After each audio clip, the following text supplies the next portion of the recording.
Um, yeah, my name's Patrick. Um,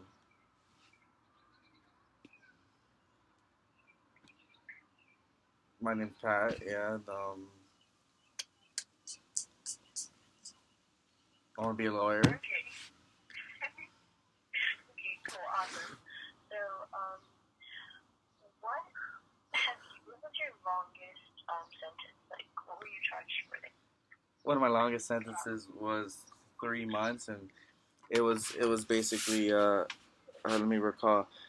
It was possession of cocaine, possession of cocaine, and you're breaking up.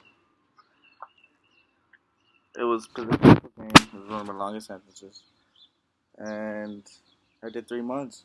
Oh, and battery on an officer. I had battery on an officer. Battery on an officer.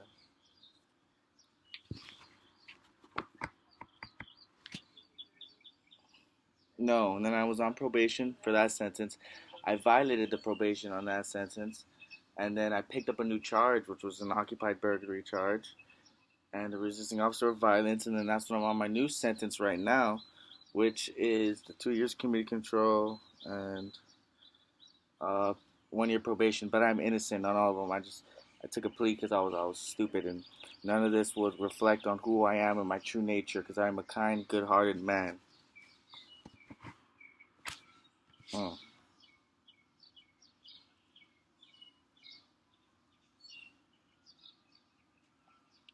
I would be indefinitely very livid, very very livid. I would want reimbursement for my time. I'd want to have held somebody liable. I feel it's injustice, which is why they have a conviction revocation committee. And it's actually, I read an article the other day that a man who was tried for murder served 23 years, and then the the revocation I think it's the revocation committee for the convictions upheld and overruled that, and he was free based on false pretense because he was illiterate and didn't understand the concept of due trial. And due to that negligence of this public defender, he ultimately had to serve a quarter of his life incarcerated behind bars. So I think it's a very, very bad injustice on society nowadays that people can be convicted of something wrongfully that they never did, or something that people misled them to believe they did on just off stereotypes or certain pretenses in the case, or even withholding the truth from local law officers, which actually undoubtedly are one of the people that, since they are a law officer, their oath is sworn testimony. It's a loophole in the law, and ultimately it can undermine somebody's reliability in a case. Reliability, because they said just because he said he did something doesn't ultimately prove beyond a reasonable doubt that somebody did do something. But in today's society, it's upheld as word of oath, and it's frustrating for somebody who is innocent behind bars to prove himself as innocent.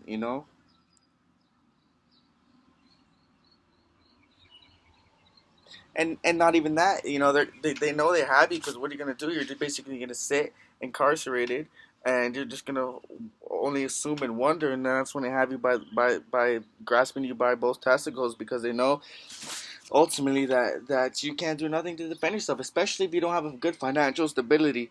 Because without financial stability, you can't hire somebody who's going to be a lawyer to represent your full interest, and now you're going to have somebody that's going for the public defender's office, and without is not going to give you full discretion towards your word.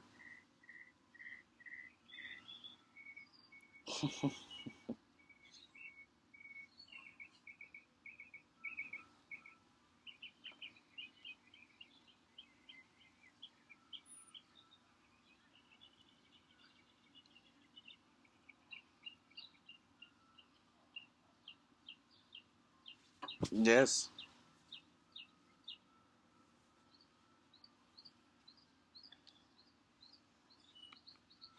Words words of encouragement I can offer them would I be, uh, the basic scenario of keep your head up. But one of the words of encouragement is, I say, get educated, get an education to hold yourself together.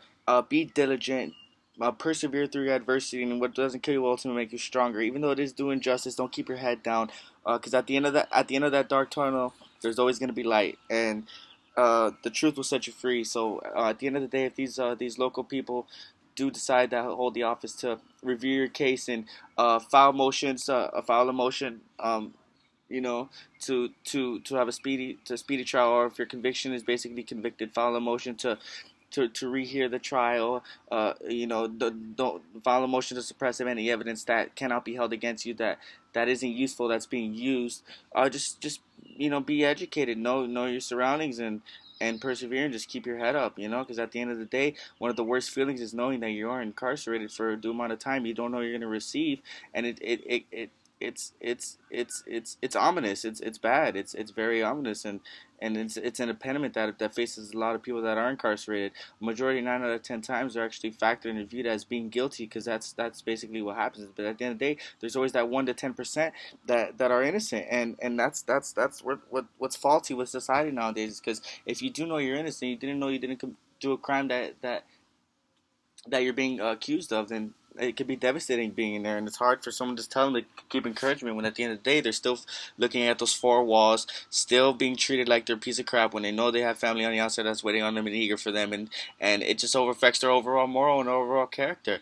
It makes them feel like they're a detriment to society, and they're just useless. And no, that's a factor in which we have to eliminate that. We have to, as a society, collectively view these people not as criminals, but as good-hearted people. Because once you deface them of that natural born right, what else are you going to do to them? And that's a major issue today with today's incarcerations, as the United States incarcerates more people than any other nation, and actually holds up to 25% of the world's population of incarcerated people. So just that alone, that statistic can go to show how we view people. And let's say out of those 25%, let's say 5% are innocent. That alone could come out to maybe close to 100,000 people that might be innocent.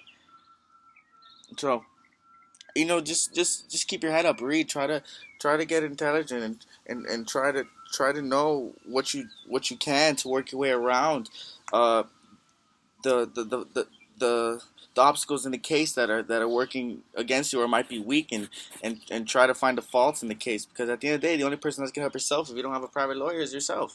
Your public defender's working with the state, they all get a good cut out of it. So not even that, because you need to be confident moving forward in life, and just just persevere, and have faith in the Lord, and because the Lord and God will guide you ultimately to the right doing, and path of justice, and don't dwell on the negative, because when you're incarcerated, the only thing you can't do is dwell on the negative and dwell on the past. You got to dwell on the present, which is one of the things that guided me through incarceration. Was I was just dwelling on what I can do, what I will do, and what I should do, not what I did do, what will happen, and what's not gonna happen.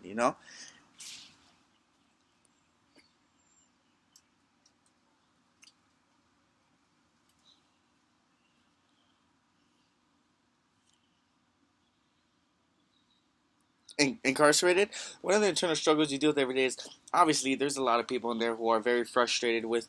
You don't mind if I smoke a cigarette while I talk? Oh, yeah. There's a lot of people that are very. Hold on one second. There's a lot of people in there that are very frustrated that with their cases, and what's going to happen and what can happen. And at the end of the day, if they come back from court and they're very upset about what they heard in court, they're going to want to take it out on someone. So one of my struggles was I had to fight in there. I had to fight over the stupidest things. I had to fight over a game of cards. I had to fight, over just somebody just looking at me the wrong way, and it was very frustrating. But you're not gonna be looked at, the household bitch in there. No, you can't. You gotta be strong. You gotta be firm. You gotta uphold that hand and tell them, no, you will not disrespect me, because you are nothing to disrespect me, and you're in the same position as me. So if you want to, and then at the end of the day, I'd get frustrated by that. I'd get upset, and then I'd want to hit somebody, and then I'd want to throw chairs. There's countless times in there I'd seen too many fights that I could count. I've seen blood on the floor. I've seen people get hit with controllers. I've seen people get hit with chairs. I've seen people get hit. I've seen people get hit with.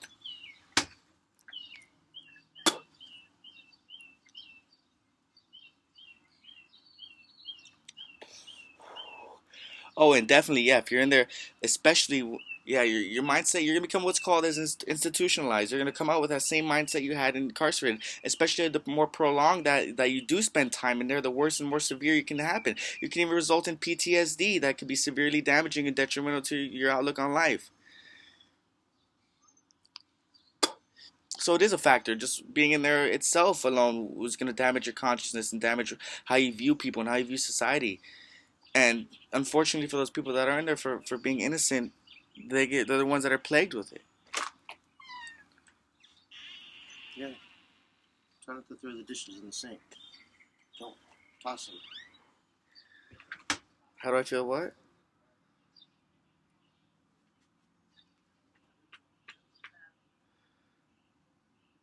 How do I view society? Oh man. Oh, how society views me?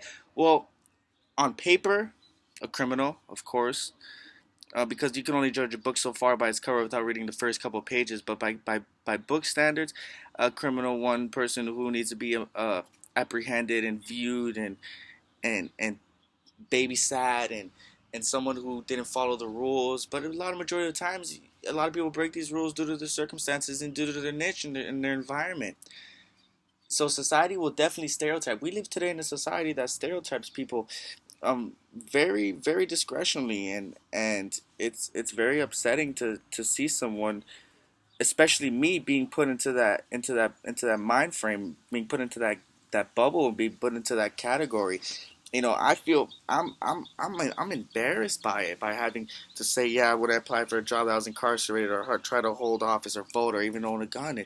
It just reminds me of of of of society as a whole. It just reminds me of what is the true nature of society, and it's not to progress you, it's to restrain you. I mean, I understand you can hold someone back if they really did do a heinous murder or a heinous crime or something that could be a whore by society, but collectively, at a whole whore you to judge someone or limit them from the restrictions and their natural born inherited rights just because you hold office and you're pointing the finger. But when you point a finger, there's three more pointing back at you. So at the end of the day, you are going to view yourself as being a burden on society, or being unwanted. That's how I feel. I feel like that.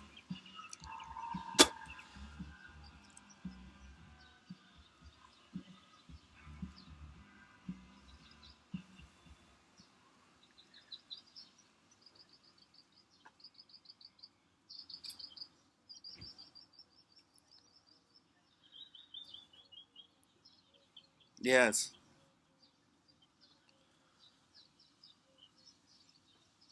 hmm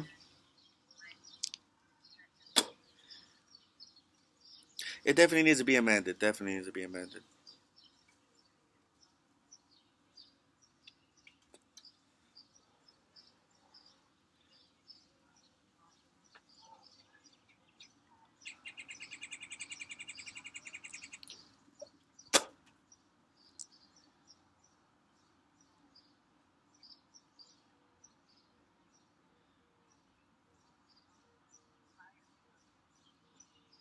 Yes, I think you could view it as an omen or as a blessing. It's all on perspective. Life's all about perspective, and if you don't have to see that cup as half empty, you can see it as half full. And ultimately, I think it did encourage my decision to actually pursue a career in law, because I want to make a change and I want to fight for the truth. And at the end of the day, me being behind bars gives me the perspective that someone who hasn't, who's been nurtured by mommy and daddy's golden little spoon, won't have that same perspective and diligence as me to actually get someone who's was facing my shoes the freedom they deserve, if ultimately they do deserve it.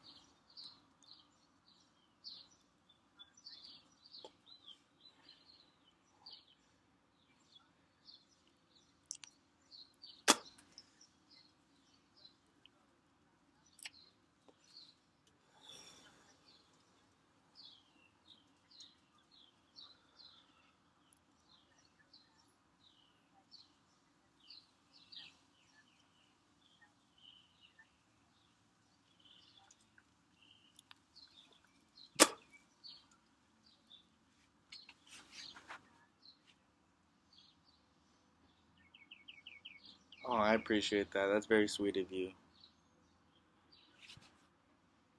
Not not a problem, not a problem. So I just click on the little red box again, and it's gonna save. Okay. Anybody who has adversity, keep on persevering. All right, I'm gonna click it.